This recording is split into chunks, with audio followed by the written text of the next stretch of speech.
Loom, March 18th, 2110. 0700 hours, 38 minutes, and 0 seconds. The lab sat deep in the industrial sector of New Verilion, all bare concrete and exposed conduits, built for function rather than comfort. Outside, the city carried the scars of the collapse openly, patched towers, uneven power grids, the ever-present haze of reconstruction. Inside, the world narrowed to calibrated light, precision mounts, and the quiet discipline of people who still believed the future could be engineered. The laser rig hummed with a low, irritated sound, like a machine that knew it was being watched too closely.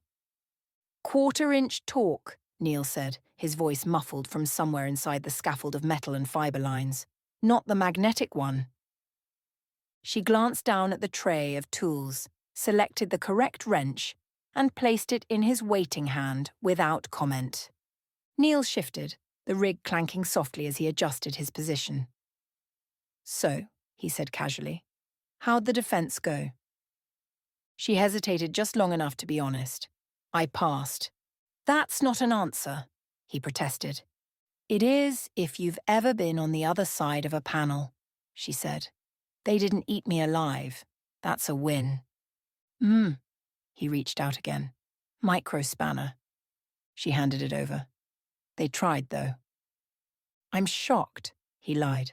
"Truly," she sighed. "One of them asked if my work assumed a moral obligation on the part of the observer." Neil laughed. "Did you tell them no?" "I told them physics doesn't care about our feelings," she said dryly. "That must have gone over well." Neil panned. "Oh, beautifully," she said sarcastically. He wriggled free of the rig just enough for his face to become visible, dark hair damp with sweat, sleeves rolled up, the look of a man who'd been doing this kind of work long enough to trust machines more than institutions. "So," he said, leaning back in, "say it again." She sighed. "Say what again?" "Your thesis title." Her eyes flicked up toward the ceiling. "You already know it." "I like hearing you say it," he teased.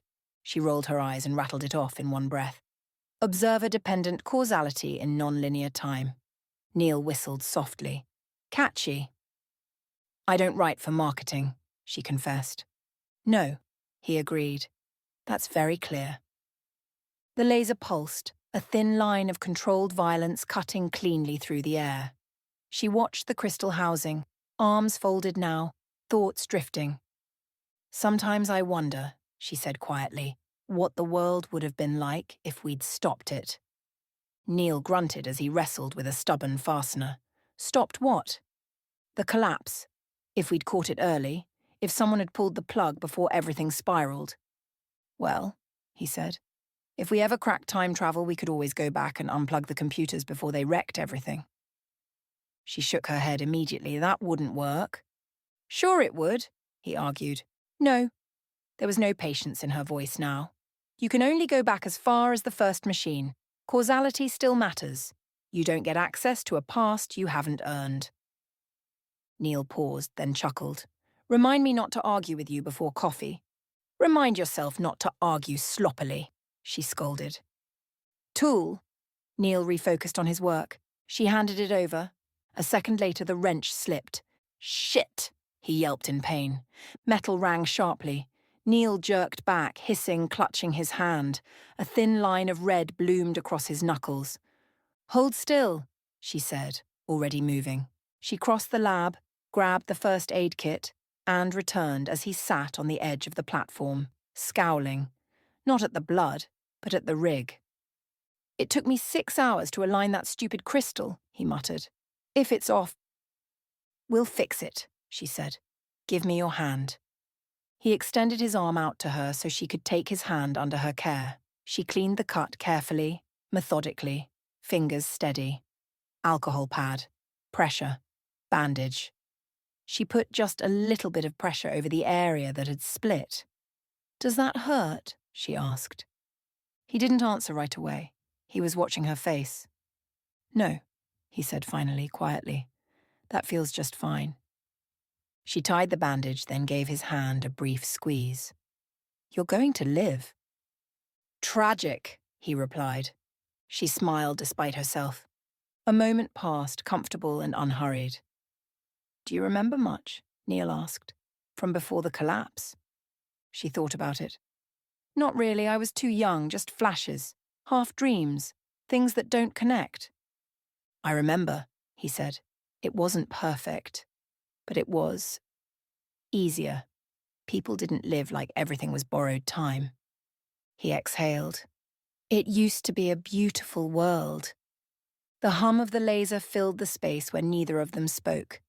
Eventually, Neil straightened. I don't know if you have heard.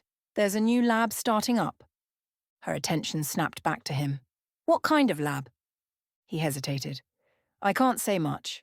Classified, as usual. As were most of the projects they worked on together. But I've been asked to head it.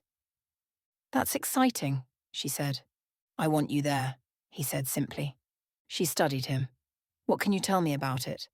He smiled, a little crooked. He pumped his hand, wincing slightly from the fresh wound. We're going to be building a machine. He paused to lure in her mind, and he stared into her soul. To bend space and time. Her eyes widened despite herself. They're calling it the Loom, he added. Silence.